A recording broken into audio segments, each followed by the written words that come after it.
Welcome to the Handy House, a 300-year-old structure that's an architectural time capsule. The building is representative of three distinct building campaigns: the 1712 house at the far right, the 1780s middle structure, and the 1820s house at the end. The Period 1 house, the 1712 building. This early house that existed here, well, much of that was consumed by the Period 2 enlargement process.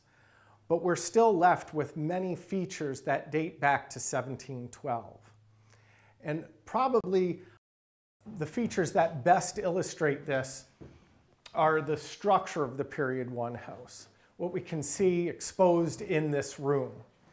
What we have here is a flared corner post, an end tie beam, and a rising brace. All of this is part of the original 1712 structure. And if we look carefully at this, what we'll notice is that the corners here have a chamfering to them. And not just that, but this chamfer terminates in a lamb's tongue stop here. What this tells us about the house is that this frame was intended to be seen by the people that lived within it, that people that occupied the space. It wasn't intended to be hidden behind plaster finishes. And this exposed frame is a characteristic detail of English post-medieval architecture, or what we call first period architecture here in New England. The entire frame of the house is fabricated in oak, and so these timbers were originally much larger oak trees that were felled and then reduced down by hand using hewing axes, adze, things of that nature, in order to finish the timber off, square it up in some instances, and turn it from essentially a log into a building timber. As I said, much of the Period 1 house was lost during the enlargement process, during the Period 2 construction.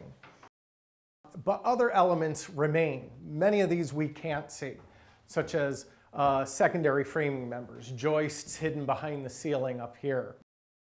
But elsewhere, scattered throughout the house, are some remaining features that date back to 1712. We have a good door architrave.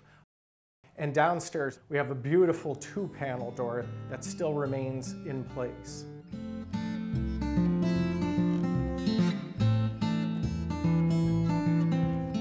So here we are in the second floor parlor of the Handy House. The space we're in right now was entirely constructed as part of the Period 2 improvements to the house. As we look at the architectural finishes in here, they all represent the Georgian style that the Period 2 improvements utilized throughout essentially the first and second floors. Where this space was entirely constructed new, other spaces from the earlier Period 1 house were updated and had Georgian finishes applied to them. So where exposed summer beams once were and corner posts, those were then cased over with boards to hide them, much the same way we see this post here. The timber, the structural timber, is actually located behind this, and these are just nicely finished boards with sort of a beaded corner here in order to hide them. And that's a huge difference between first period architecture and Georgian. Georgian is a much more formal architecture based in classicism. And as a result of that, we'll see elements throughout the room, such as over here in this beaufat, with fluted pilasters and a capital and a base that are essentially striving for a more formal architectural style. If we look at this wall in its entirety, this provides us with an excellent example of Georgian paneling. We have our nice, much smaller, reduced fireplace here. We have this wonderful Belection molding running around the opening.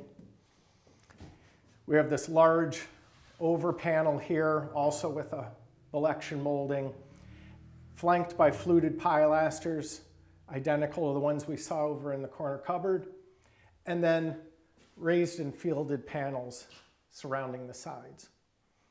Tying the whole room together is, again, this wonderful cornice here made up of a series of complex moldings. We have a much more refined and finished doorways in this space.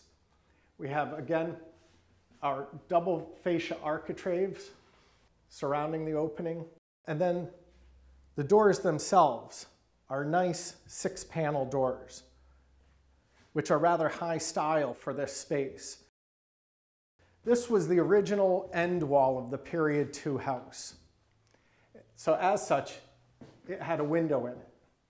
However, when the Period 3 build occurred, the window was closed over and a doorway was introduced.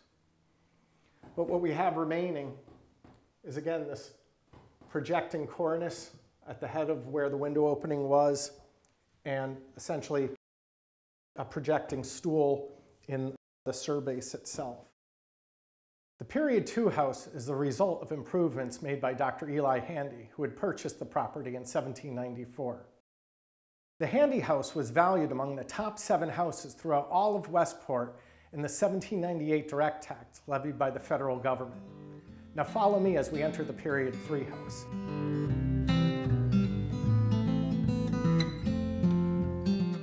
We're now entering the dining room of the Period 3 house, built by Dr. James Handy in 1820 or so. You may be wondering why the need for an addition to a house so big already. Well, one must understand that at this time, living under one roof was Dr. James Handy and his family, his mother, and his sisters. So the need for an entirely new addition built onto the Period 2 house would have given Dr. Handy and his wife and family their private living quarters, his mother and his sisters their private living quarters. The Period 3 house is rather interesting in that it's essentially what's known as a side hall plan house, meaning the stairs I just came down is the side stair hall with one room off to the other side, the room we're standing in right now. If you'll notice, this room's much different than the other rooms that we've seen. That's because it's entirely embellished in the federal style of architecture. We don't have the raised and fielded panel walls like we've seen elsewhere. Instead, we have standalone architectural details, a mantelpiece, the doors and their surrounds, independent of each other, and much more flat plaster on the walls and ceiling. Notice we don't see any cased framing members here. In fact, the entire frame of the house is hidden from sight in this part of the building. If we look closely, what you'll see is characteristic of the federal style, these very delicate molding profiles. In fact, we have 4 good federal mantels throughout the house. We'll see it in the federal style architraves, in the doors themselves. And if you look here, in this wonderful surbase, notice all the complicated moldings that make this one element up. And in the base down here itself. Elsewhere throughout the house are numerous other takes on the federal style. Upstairs, we'll take a look at the mantelpiece we find there. Not only is it a good representation of the federal style, but what's more incredible is that since 1820, it only has 1 coat of paint on it. So we're allowed to see everything in almost an immaculate state. Compared to the mantel we saw downstairs, this one's much more plain, but still employing federal style details. It's these secondary spaces in the house that are unusual to have survived relatively intact, like this pantry and this wonderful dry sink.